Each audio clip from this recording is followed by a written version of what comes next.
Check, check, check. All right. No, I don't know if I'm on live. I just got an email if you did. All right. I'm on live. Look at that. What? What's going on again? How is everybody? Yeah. Hell yeah, I'm live. Yeah. Hell yeah. Boom. I just needed to pull up that page so I could see the chat room. What's up now, son?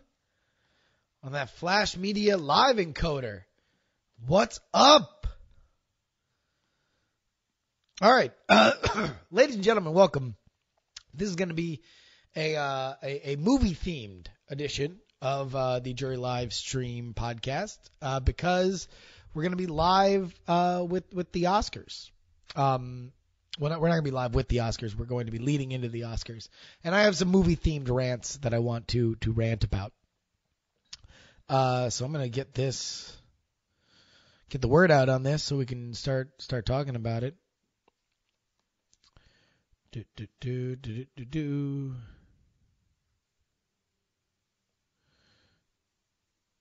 All right. About to go live with JuRY Oscar pre-show. Like the red carpet,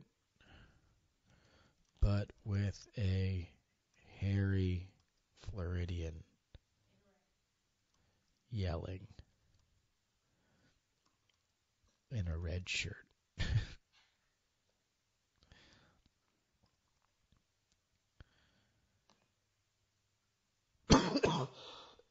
Oh man, that's going to be awesome to listen to. That's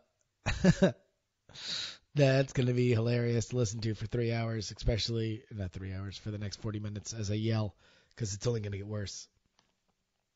Boom. Tweet is on. Tweet is on. Zach Holder. Jesus. Of course he's here. Zombie Jesus is here. I didn't pick up smoking, but I'm going to talk about this. In fact, you want to know what? I'm just starting. You want to know what? I'm just going to start because I don't want to wait. Quick time player. I have my audience of one who is sitting unnervingly. Oh, sorry, two. I have Dr. Bird and Healthy Addict. All right, let me make sure. Yeah, that's good. All right, that's good.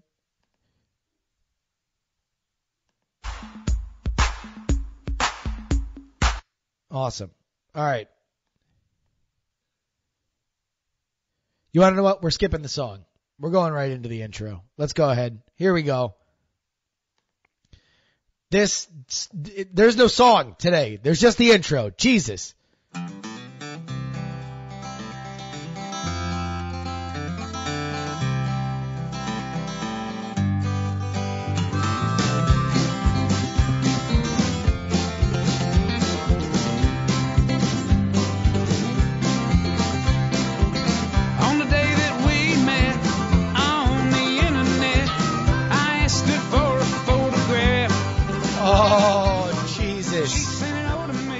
Oh, man. I'll tell you what, on this Oscar Sunday, is there anywhere else you would like to be, ladies and germs, than with me, your friend, Justin R. Young? And I do mean germs literally, because I didn't do this show on Saturday like I normally do, because I was knocked out, friends. Yes, I was felled by illness. I had something happen to me, the likes of which has never happened before.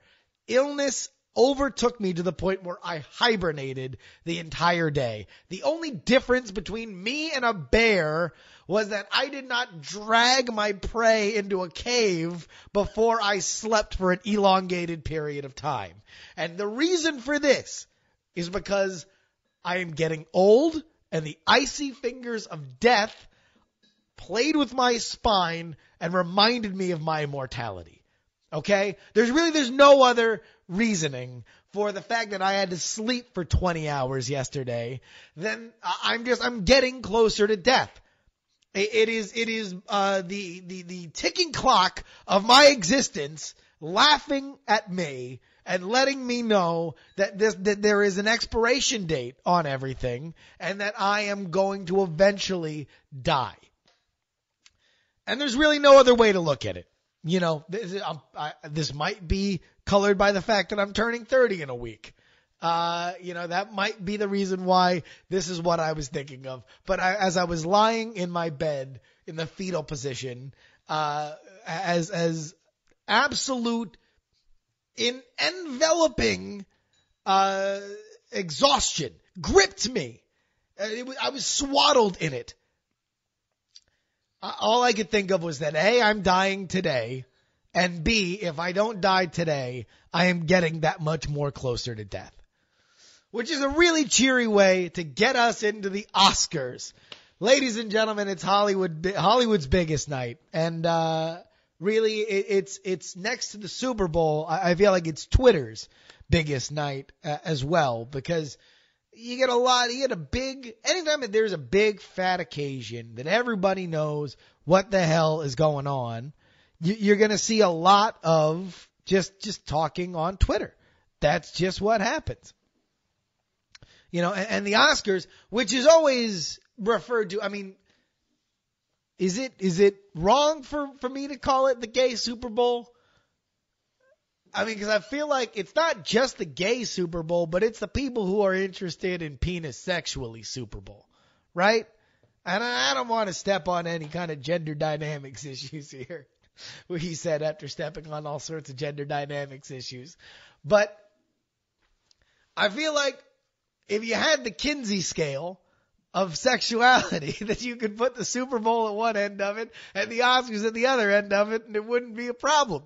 I also have another hypothesis about the Kinsey sexuality scale, that you could completely chart it based on uploaded photos to Facebook. That the people who are I guess that wouldn't. It would only work. I think it would just be people who are interested in vagina and people who are interested in penis. But then I don't know whether that will work, because I don't know how many photos. Do lesbians upload a lot of photos to Facebook? He said, as if there was somebody who would answer him. I mean, I guess that would be the question. I guess because I'm trying to say that heterosexual girls and homosexual guys put a lot of photos up on Facebook. I guess that's what I'm trying to say. But I don't know whether or not lesbians do. Let's talk about the Oscars. I think it's going to be a really big, by the way, the reason why I feel comfortable talking, this is not totally true, but you know, people will oftentimes, feel more free to talk about certain otherwise sticky subjects like race and sexuality, because they have friends, quote unquote, that would otherwise be offended, but are not offended by them, you know? And really that is just our way of saying that, hey, here's my social proof that I am not this person, that I am not a bad person, rather, because this person tolerates me. I have a gay friend. I have a black friend. I have a lesbian friend. So therefore, and this is talking from a heterosexual male's perspective, so therefore I can't be negatively talking about these things because I have these friends. And by and large, I'm not saying it's garbage, but it's not the end all be all, you know, you could not be friends with a black person and not be racist, right? I mean, that's possible. Nothing to say that I'm getting no from the peanut gallery here. Why not? Why couldn't why would you not, like, let's say you just lived in a place without black people, right? But you were not racist. Why would that be wrong? It wouldn't be wrong. It's highly improbable. So you're saying if you just living without black people makes you racist? I would argue everyone's racist, but you are more likely Well, no, yeah, I mean, I would say, yes, you're more likely. You're more likely, yeah. But then does that mean that you're going to be racist? No. Anyway. What I was saying is that Rabid Badger's in the chat room, and that's why I feel comfortable yelling and screaming about gay people. Because I love Rabid Badger, and hopefully the feeling is mutual. And I think I've demonstrated that. I mean, I don't know. Have I demonstrated that I don't hate gays? Like, I know I don't hate gays. I don't know if I've demonstrated that I don't. Well, forget, I hear from Ashley, hello, Mr. Fake and Gay in the morning, but I don't feel like that's a negative thing toward gays. Like, fake and gay is just something that people say on the internet, whether or not it's right. You know, it is something that's said on the internet, and it'd be funny if there was a morning show duo named Fake and Gay.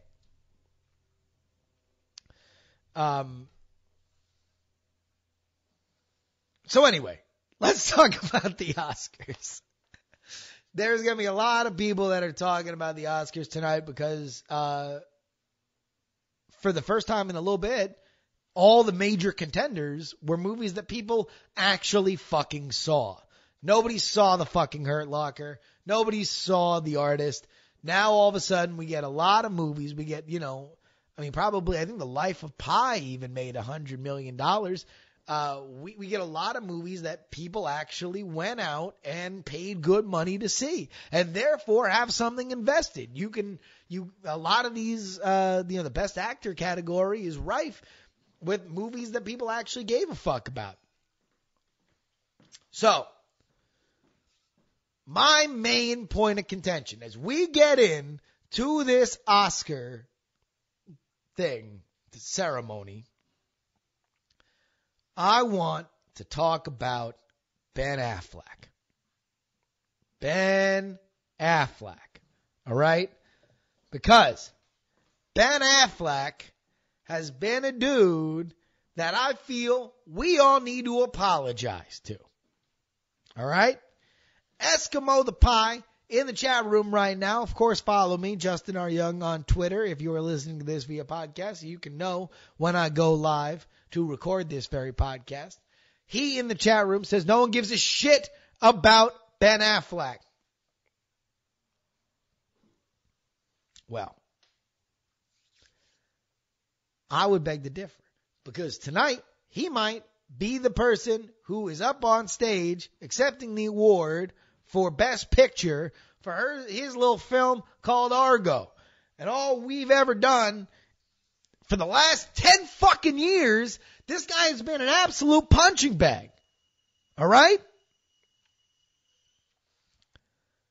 This dude has had so many clown suits stitched for him, he can line them up in his closet and have the uniformity of Ernest P. Worrell's wardrobe. Know what I mean, Vern? This dude has absolutely gotten the crap kicked out of him by the cleverest people in Hollywood. And I will list among them people and institutions that I'm very much a fan of.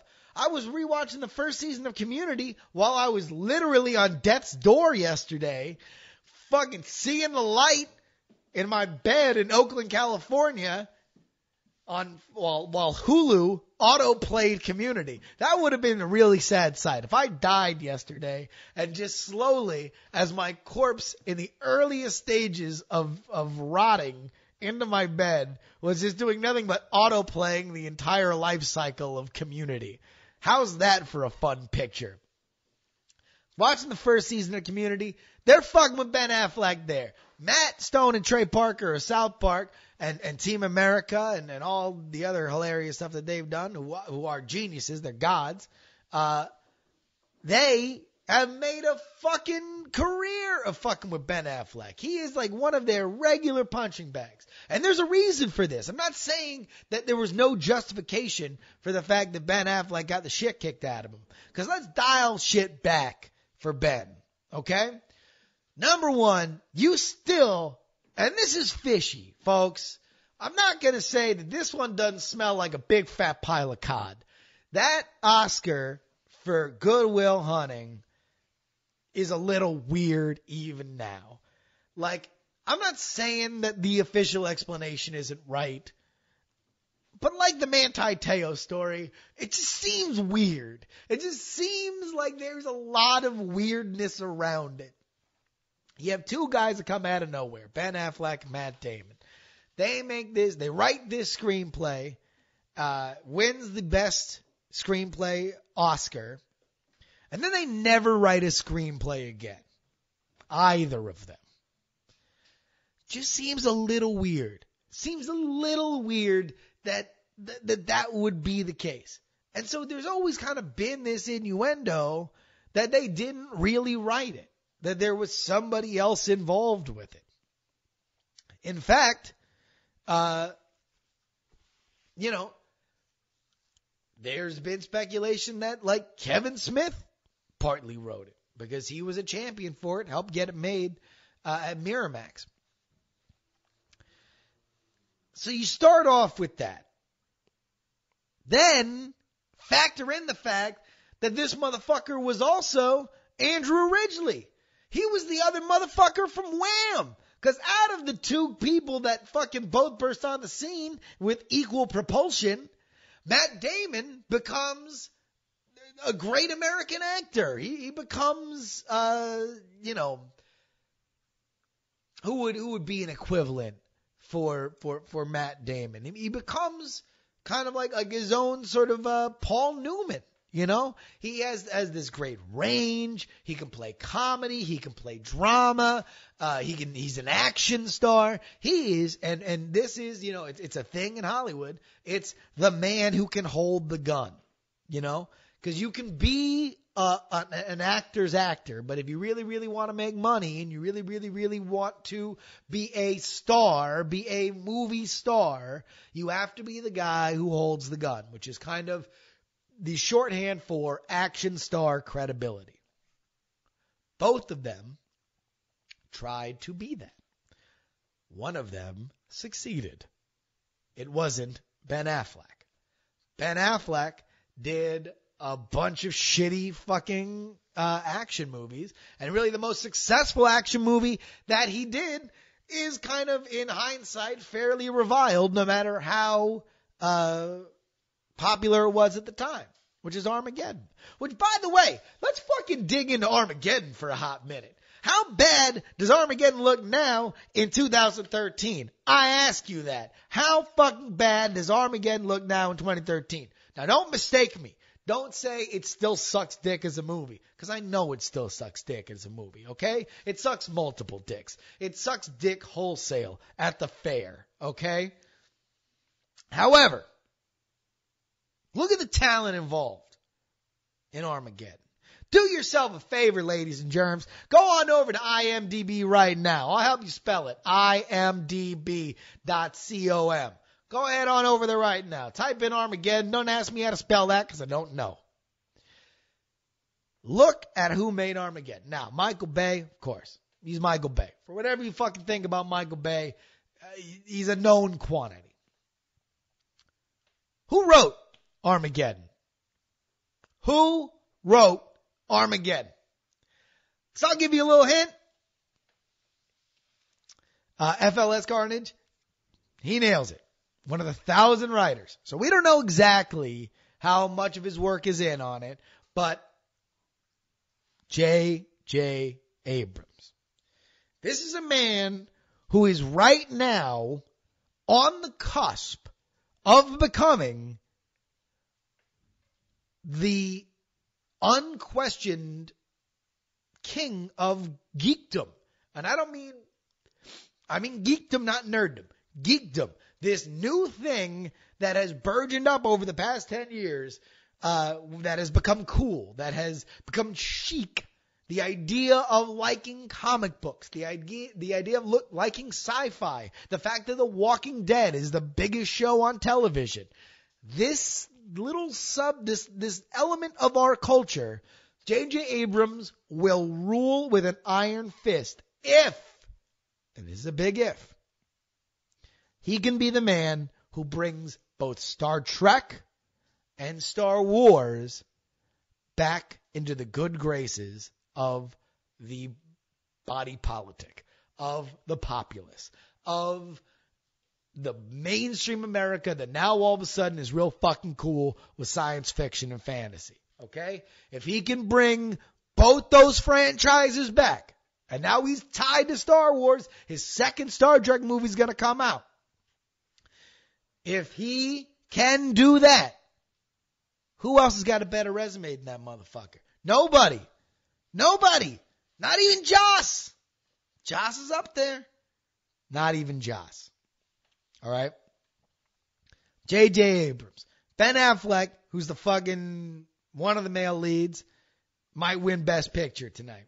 Bruce Willis did one of his best movies and again kind of reflowered the idea that he is, in fact, a great American actor with Looper this year. Now, I guess I don't know what Owen Wilson did. But then there's the fat guy. I don't know if Steve Buscemi did anything. But also, Steve Buscemi, Boardwalk Empire. This motherfucker is also in a great point in his career. So how bad does the cast and creative concept behind Armageddon look right now in 2013? It's enough to make somebody think that Armageddon wasn't that half bad of a movie. I don't care what Phil Plait says. All right. Wait, is Joseph Gordon-Levitt in that movie? Scarper Girl says Joseph Gordon-Levitt will always be Tommy to me. Was Joseph Gordon-Levitt in Armageddon? Man, I'll tell you what. If I would have fucking realized that, I would have put that at the beginning of my rant. But let's move right along. We owe a big apology to this dude. Because when he directed Gone Baby Gone, which he did not star in, starred his brother, we all just kind of went, well, I mean, isn't that something? He directed a movie. Because a lot of motherfuckers, a lot of actors have directed one good movie. A lot of actors who direct one good movie never direct another one again.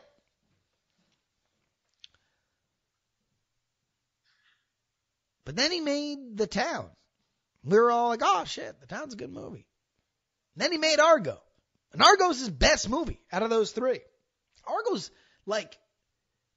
Argo borders on fucking brilliant when it comes to suspense. I mean, how do you do a fucking movie where everybody knows the end and it's that suspenseful? You know, you're watching the end of it and like, you almost feel like it's kind of unfair. Like it just keeps piling on and piling on and piling on. And you're just like, oh, geez, you know,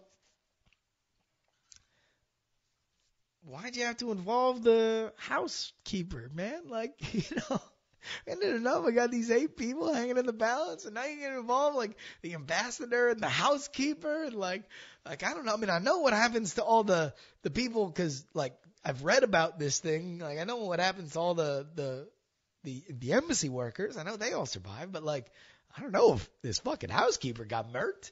I don't know if her head was fucking put up on some pike somewhere in Iran. Like, why are you doing this to me, Ben? You know, and it had its own kind of commentary. It was kind of a message movie about how Hollywood can be really, really fake and really, really real at the same time.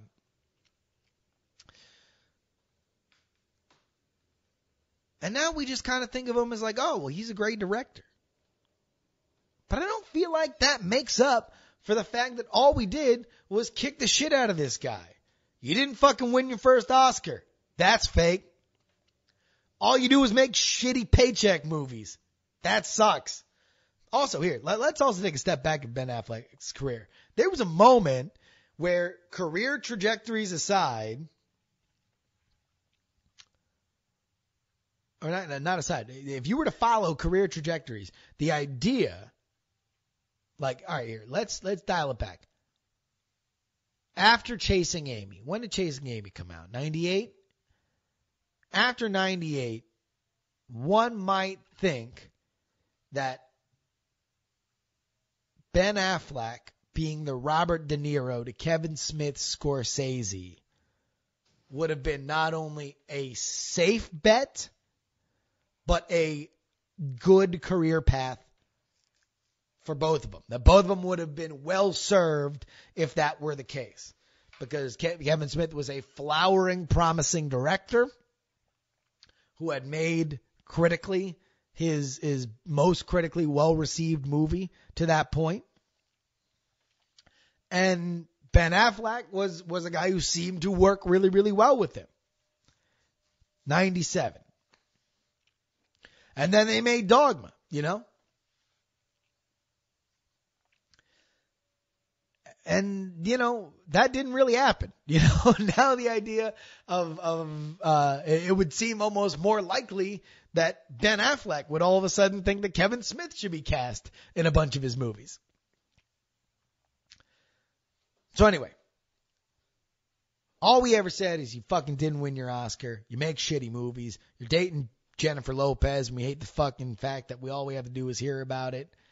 You're a shitty actor. You're washed up. I mean, remember, when Hollywoodland came out, okay? When Hollywoodland came out, that was thought to be Ben Affleck's, like, oh shit, he can still be a decent actor. Right? Like, there was the idea that, like, he was washed up.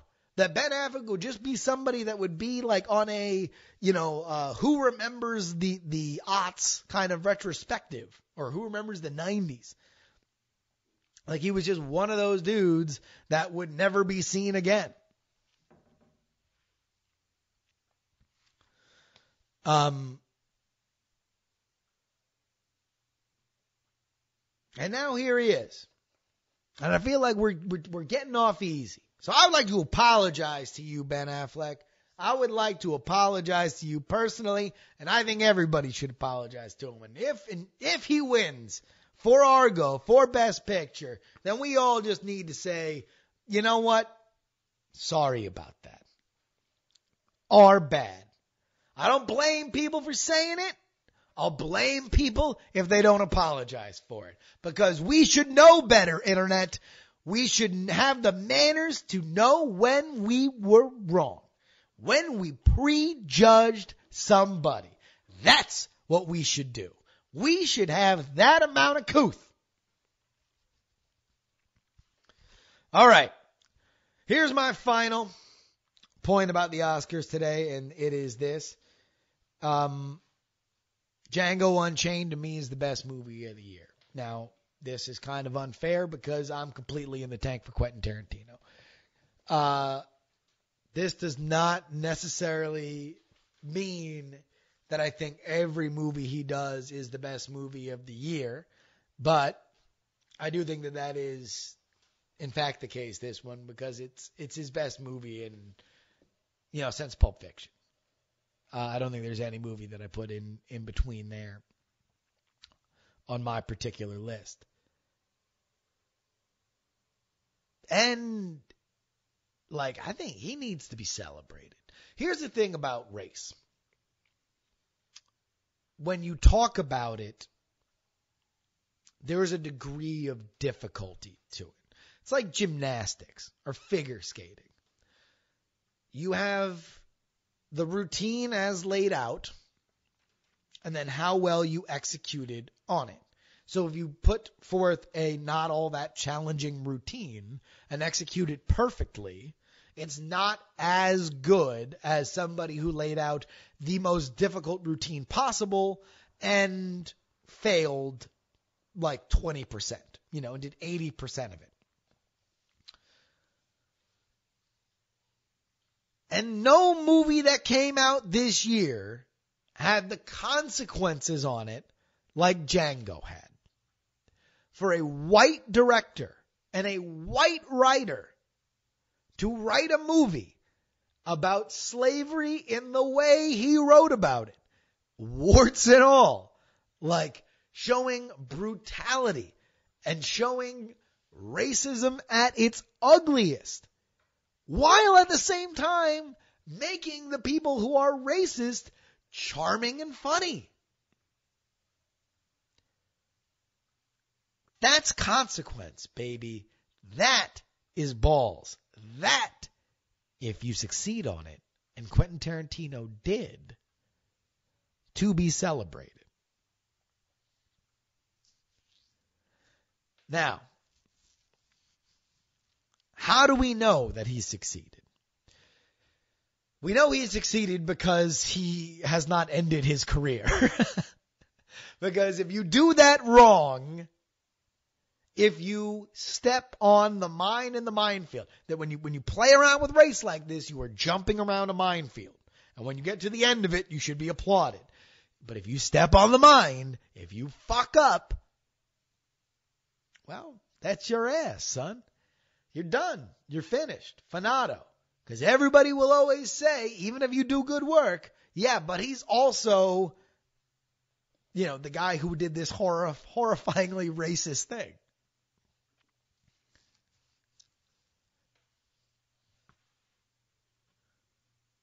Eskimo the Pie says, I'm sick of people calling Django racist. Showing racism doesn't make it racist. Yeah, I agree. I absolutely agree. And I think it's the same thing, although I haven't seen Zero Dark 30, and I'm sure I will like it a lot when I get around to seeing it. I was hoping on seeing Silver Linings Playbook and Zero Dark 30 this weekend, and I got to see neither because I wound up getting sick. But, with Zero Dark 30, I think showing torture doesn't necessarily mean that you're endorsing torture.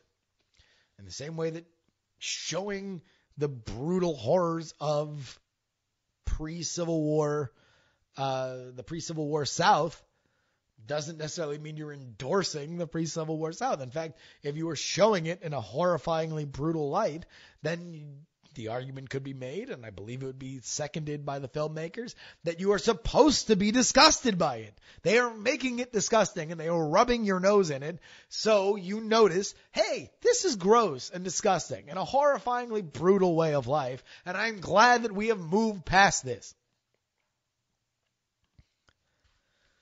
And lo, we are brought to the fact that Django will not win Best Picture. In fact, for the best that anybody can tell, it is a 3-horse race, and I will read them off to you in ascending order. The film with the least shot, and the reason why Django will not win, is Silver Linings Playbook. Now, what does Silver Linings Playbook, being in the running as a dark horse, mean for Django's chances? Well, Harvey Weinstein. Harvey Weinstein is he's a brilliant person in this particular regard. Many, in terms of independent cinema, but he is the man who mints Oscars. He's the man who makes the campaigns that makes sure that these movies win. In fact, if you go back, Vanity Fair this week put out a big retrospective on Pulp Fiction, talking about from its inception to the filming to its Oscar campaigns. And they talk about, and this is in its infancy, how Harvey Weinstein learned how to game the Oscars. Here's how you game the Oscars.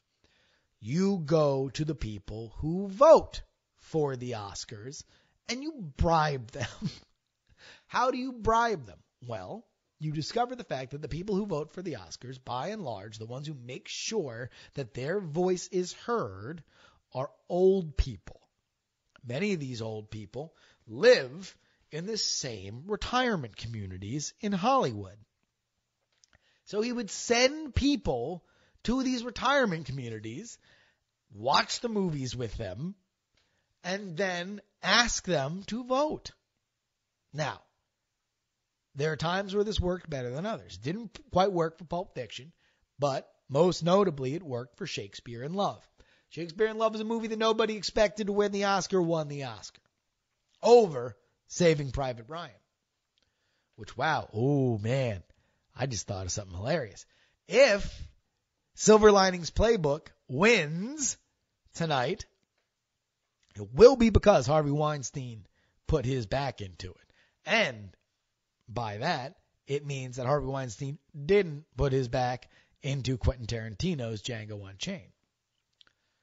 But if he does, then he will have stolen not one, but 2 Oscars from Steven Spielberg, because Shakespeare in Love sniped that shit from Saving Private Ryan.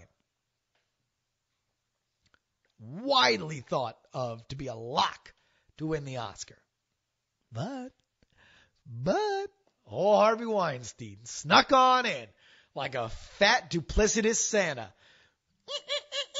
Sneaking down the chimney. Nipe! Second movie is Lincoln, directed by Steven Spielberg. I haven't seen Lincoln. I will eventually, but I don't know, man.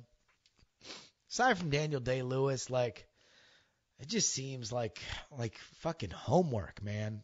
It just seems like, really, like, I'm sure it's good. I have no enthusiasm for it. But it's Spielberg, who's basically the mayor of Hollywood. It's Daniel Day-Lewis, who really, really, really can't make a bad movie unless it's called 9.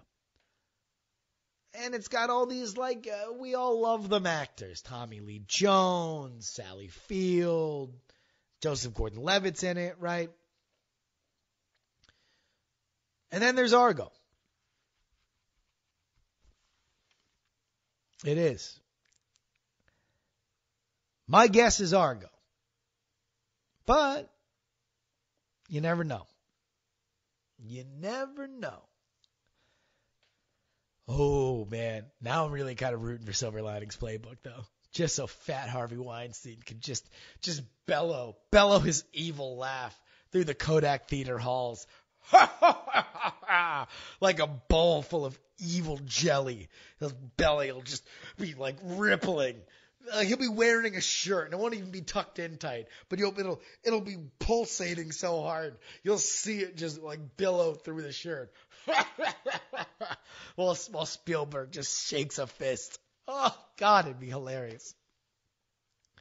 All right, one last end cap, Chip, before we get into it, because the Oscar telecast is going to begin in 7 minutes here. Seth MacFarlane, great choice, I think, to host the Oscars. I think he's going to do a great job. I think he's going to be very mean. I think he's going to be very... Here's the thing about Seth MacFarlane, though, is that he ain't just Ricky Gervais, where he's just going to make a bunch of funny jokes and silly, mean jokes. He's also very old Hollywood. The dude's really got a fucking boner for old Hollywood. Like, he's like a song and dance guy. Motherfucker released an album of standards last year. Like, he's got a real hard dick for fucking, like, the Silver Age. He's one of those dudes that kind of thinks that all actors, should be able to tap dance and carry a tune. So I'm kind of rooting for him. Like, I'm not a Family Guy guy. I thought Ted was funny. Wasn't my favorite movie of all time, but I thought it was worth it to see in theaters. But I'm kind of rooting for him. And also, he's fucking Daenerys Targaryen. He's fucking the mother of dragons. Fucking solid, man.